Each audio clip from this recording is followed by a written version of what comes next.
Sir ఇక్కడ దాదాపుగా 130 గ్రామాలను ఇటీవల కాలంలో మున్సిపల్లో విలీనం చేయడం ద్వారా ఆ 130 గ్రామాల్లో ఉన్నటువంటి సర్పంచులు దాదాపుగా 1300 వార్డు సభ్యులు దాదాపు 80 మంది ఎంపీటీసీలు ఇవాళ రిజర్వేషన్ లేకుండా అర్హత కోల్పోయినటువంటి పరిస్థితి చూస్తా ఉన్నాం సార్. అందులో దాదాపుగా బీసీలకు 634 మంది బీసీల సభ్యులకు బీసీ అభ్యర్థులకు దక్కాలి. సో ఇట్లా బీసీలకు రిజర్వేషన్ అమలు కాక ముందుకే ఉన్న రిజర్వేషన్లు పోయినటువంటి పరిస్థితి ఈ మున్సిపాలిటీలో విలీనం ద్వారా జరిగింది అధ్యక్ష. సో అధ్యక్ష, అత్యంత బాధాకరమైన విషయం ఏంటంటే మా బీసీల గోడు వెళ్ళబోసుకుందాం, బీసీల గోడు సభకు వెళ్ళబోసుకునే టైంలో విపక్ష నాయకులు బీఆర్ఎస్ పార్టీ నాయకులు ఈ విధంగా వ్యవహరించి బీసీలకు సంబంధించినటువంటి అంశంలో వీళ్ళు చేస్తున్నటువంటి కార్యక్రమం ఏదైతే ఉందో అధ్యక్ష, ఇది బీసీలకు మోసం చేసే కార్యక్రమం తప్ప ఇంకొకటి కాదు అధ్యక్ష. దయచేసి బీసీల విషయంలో బీసీల టాపిక్ వచ్చినప్పుడు బీసీల బిల్లు పెట్టినప్పుడు కొద్దిగా సంయమనం పాటించాల్సినటువంటి అవసరం ఈ సభ వీళ్ళకు ఉండే సార్. కానీ ఆ ప్రయత్నం ఏం చేయట్లేదు.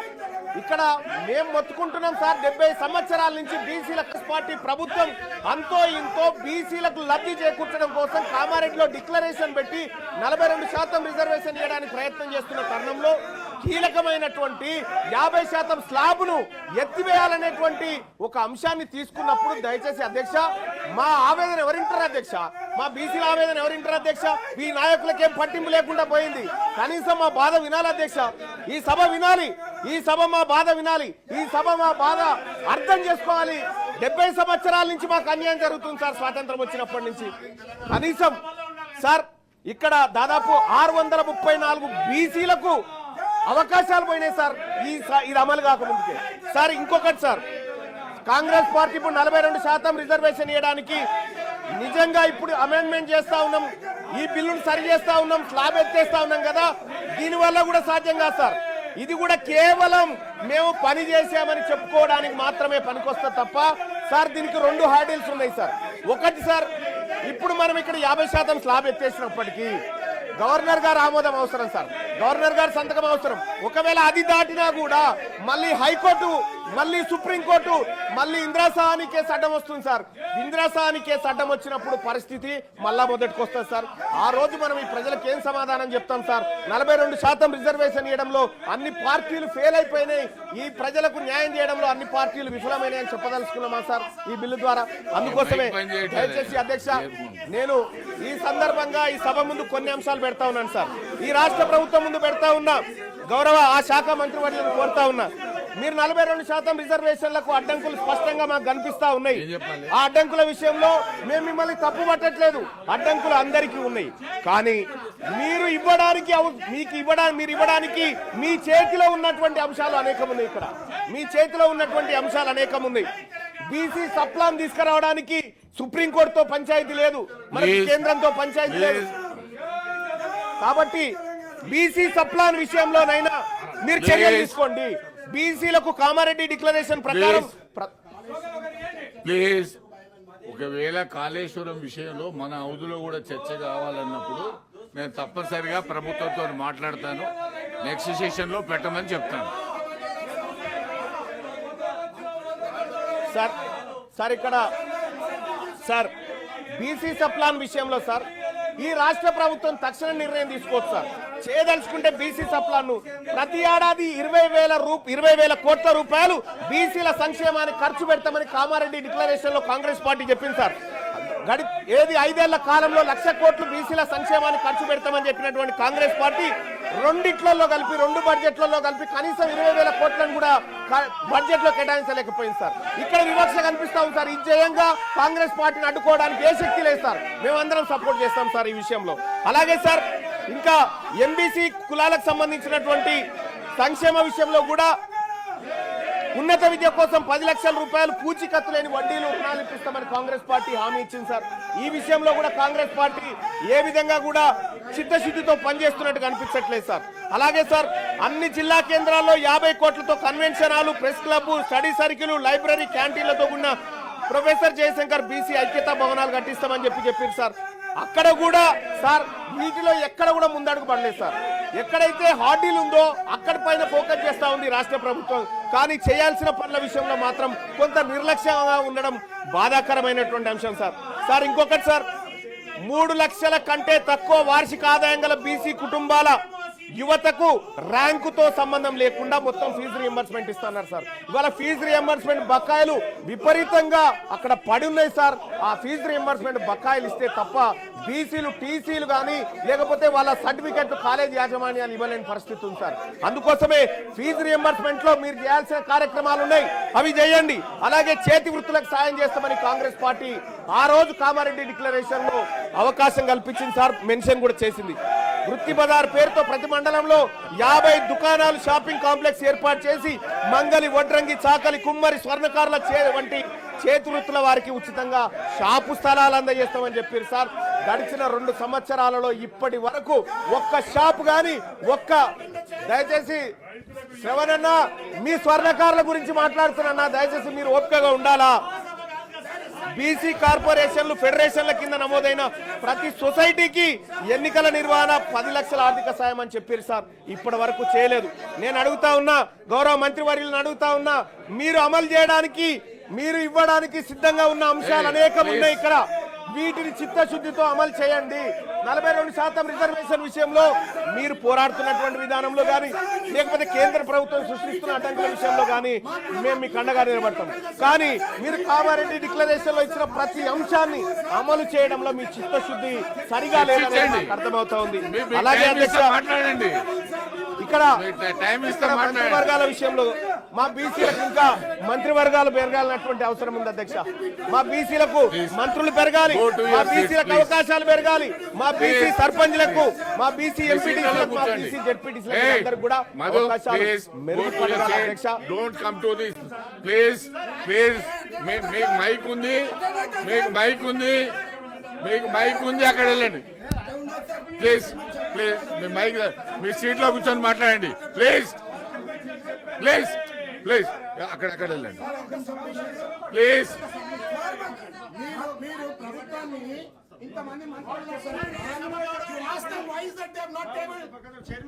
చాలా విషయాల్లో అసెంబ్లీలో వచ్చే విషయాలు ఇక్కడ రావు, ఇక్కడ వచ్చే నో. ప్లీజ్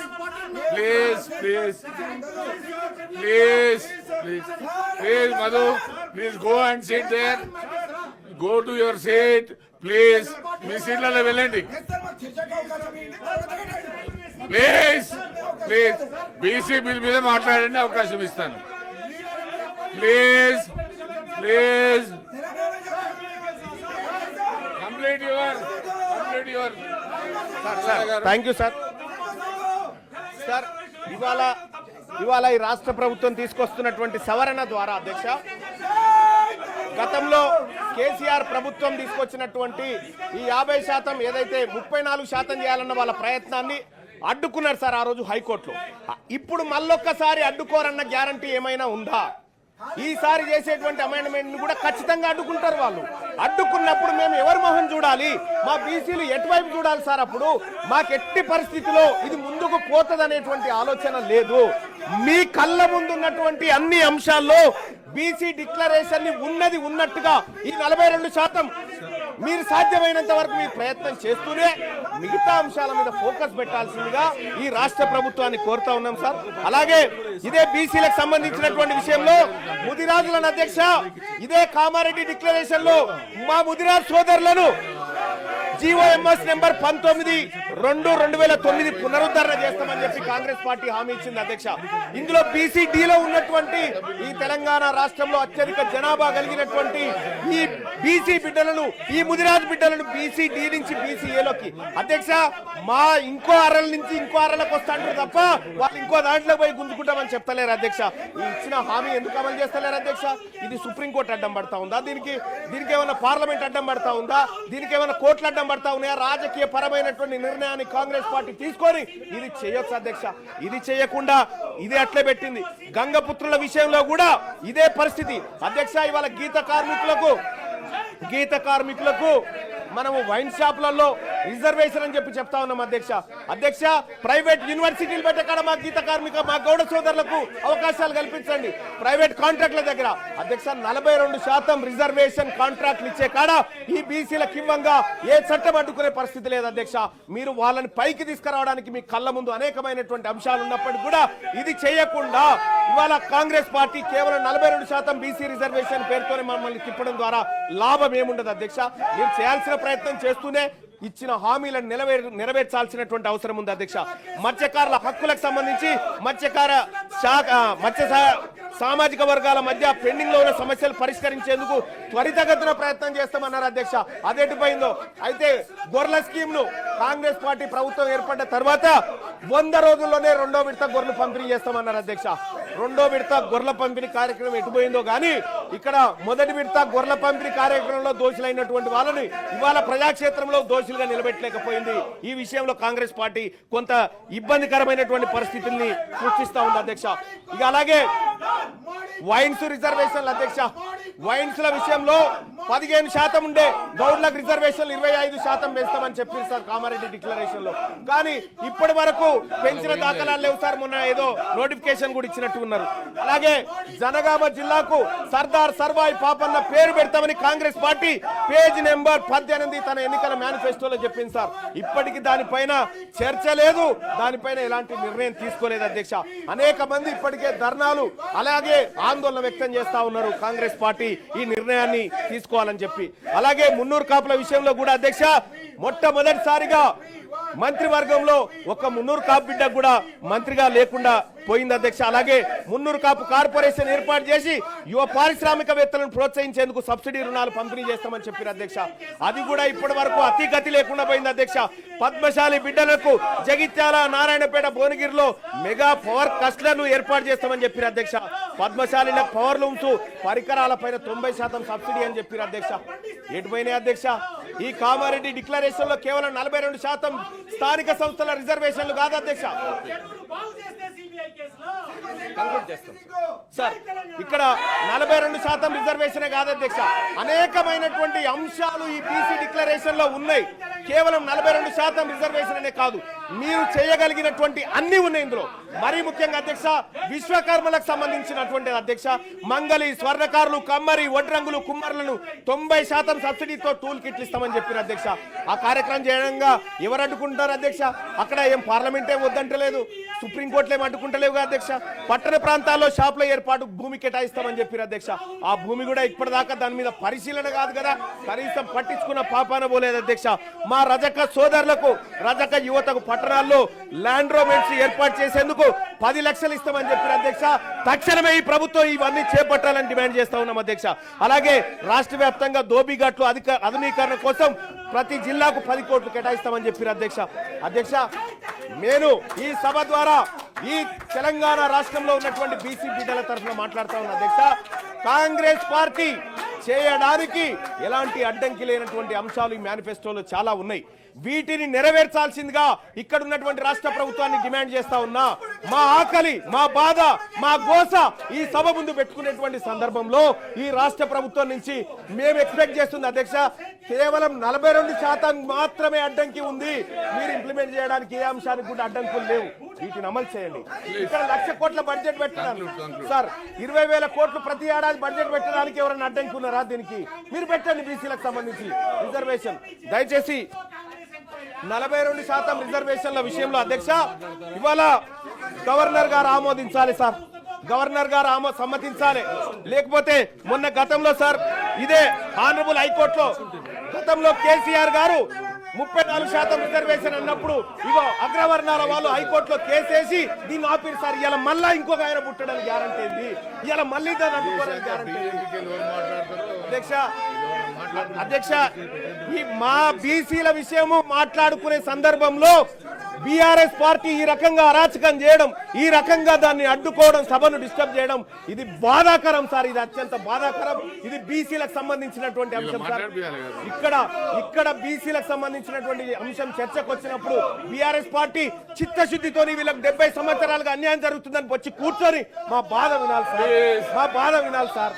మా ఆవేదన వినాలి. అది చేయకుండా కేసీఆర్ గారి పైన కేసు పెట్టినటువంటి ఉద్దేశంతో అదే కేసీఆర్ గారు మా మీద 100 కేసులు పెట్టింది సార్. మేము ఎన్నడూ పట్టించుకోలే.